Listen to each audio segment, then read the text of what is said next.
Hello friends, and welcome to my channel for my first ever mailbag video. I'm pretty excited about this. I've received some really cool stuff from some really talented people, and I'm very excited to dive in and take a close look at it. So let's get right to it. So first up, we're going to take a look at this set of the Ghoul 3D printed accessories for a custom by my friend Ben. Now, Ben is actually a sculptor that I've known for several years, but I didn't know he was a sculptor. We met at a few different Comic-Cons over the years here in the Pacific Northwest. He and his wife are friends of mine, really, really wonderful people. And Ben let me know recently, like, hey man, I made this Ghoul set if you're interested, and also sent me his website. And I was like, dude, I didn't know you did this whole time. So that was really cool to find out. Like, I have this cyborg figure that he sculpted for Mattel from the Justice League movie. You can see he's done some Mattel stuff, some Super 7. You know, he worked for Funko for a while. Really cool guy, really great sculptor. And I was pretty floored to find out that he'd worked on all this stuff that I was already so familiar with. So this was a very, very cool surprise to receive this from him. Now let's take a look at the actual stuff he sent. You can tell it's very well sculpted. Nice clean 3D prints. This hat is really well done, nice shape to it. The weapons are really, really nice. I mean, look at the intricate detail on the grip here and on the stock. You know, I've been digital sculpting, but I don't know how to make rigid shapes like this. So I'm really in awe when somebody can make something that is just like so perfectly done.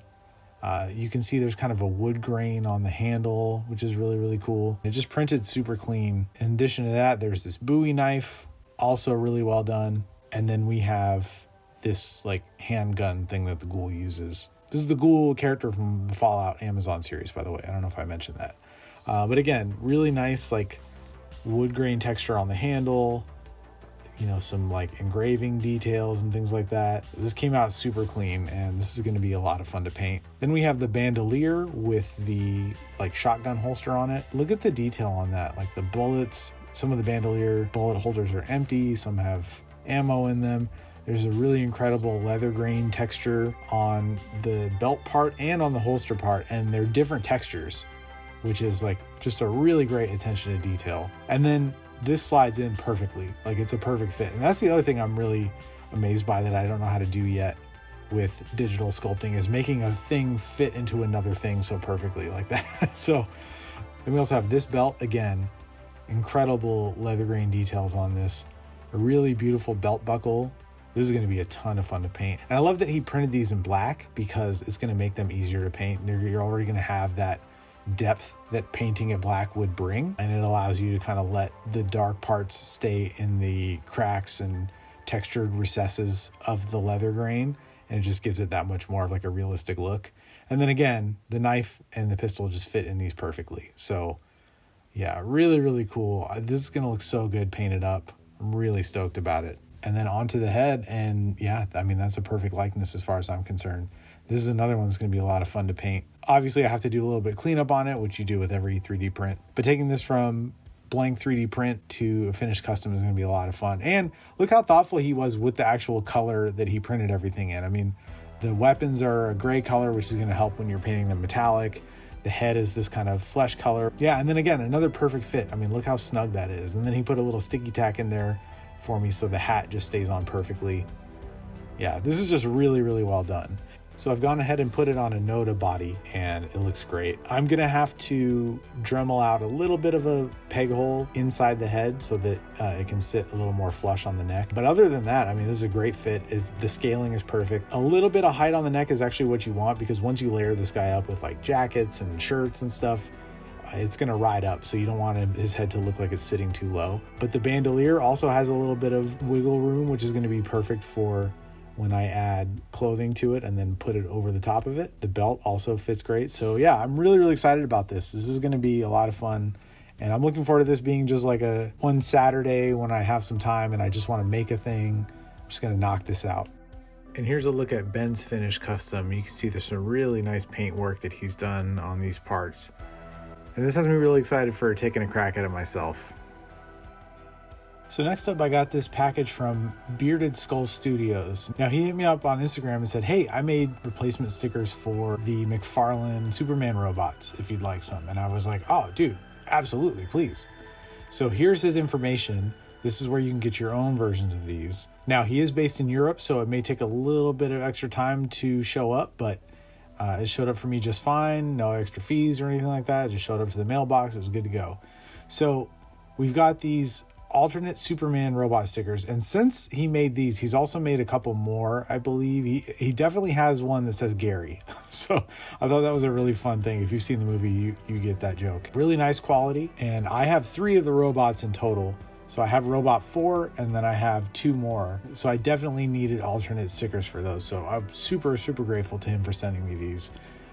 And we'll put these on the robot shortly here. He also told me he was including a little extra special item, and I was pretty blown away by this kryptonite. It's 3D printed, beautifully painted. You know, there's a nice translucent resin with the green tint to it. And the coolest part about this is he left this opening here. He also sent along a little magnet operated LED light. So you put the battery inside the light. Now I've used these before, not for any projects, but they came in my Moto King tumbler set. Like, I know they're a thing, but I've never used them on anything. And I need to start getting some of these for myself because these are so dope. You put the battery inside. So I put a little piece of tape over the bottom just to hold the battery in place. And then once you pull the magnet away, boom, look at that. It's very bright. It's a green LED in here, which certainly helps with the kryptonite effect. I think if you had a white or a yellow light, it would probably still have a similar effect because the plastic is green, but I haven't tried it yet. But this is like, look at this. Look how bright that is. That's wonderful. That's really going to set the display off. Speaking of the display, let's take a look at my custom Fortress of Solitude diorama with all of my figures in it. So you can see Robot 4 in the background there. I'm taking out the other 2 and I'm going to apply those stickers to them. Word of the wise, something I learned while I was doing this, you're going to want to wipe off the robot chest emblems because I think there's just some oils inherent from like the manufacturing process and just from handling them with our hands. And it really didn't want to stick on there all the way, despite the sticker backing being pretty tacky. So I actually used some double stick tape, and that was having the same problem, which told me it wasn't the stickers because my double stick tape is pretty strong stuff. So I took a wet cloth and wiped off the chest emblem on the robots, and that made everything stick to it much, much better. So these are a great fit, and it's so nice to have these because, you know, McFarlane, the way they made these was really stupid. Like, you should have been able to swap out the chest emblems. Instead, they made swappable faceplates, which is a cool feature, but not really that helpful when you're trying to army build something. So, and previously with Metamorpho, I just had this clear acrylic ball in his hand, and it was kind of picking up some of the yellow color from his arm and his chest. And, you know, when the light hit it in a certain way, it looked like kind of a cool effect. But that is now being replaced with this kryptonite from Bearded Skull Studios.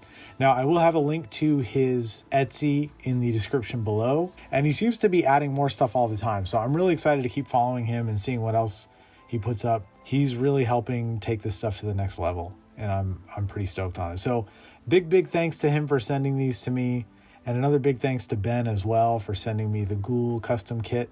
This is just such a wonderful thing to get in the mail, and I'm really grateful to these guys for showing me some love and sending this stuff my way. If you enjoyed this video, please hit the like button, and I invite you to click subscribe and join me as I showcase cool stuff, cool figures I make, cool customs, dioramas. I hope to do another mailbag episode if I end up getting more stuff, because this was a lot of fun. So thank you all for watching. Until next time, keep your head on swivel.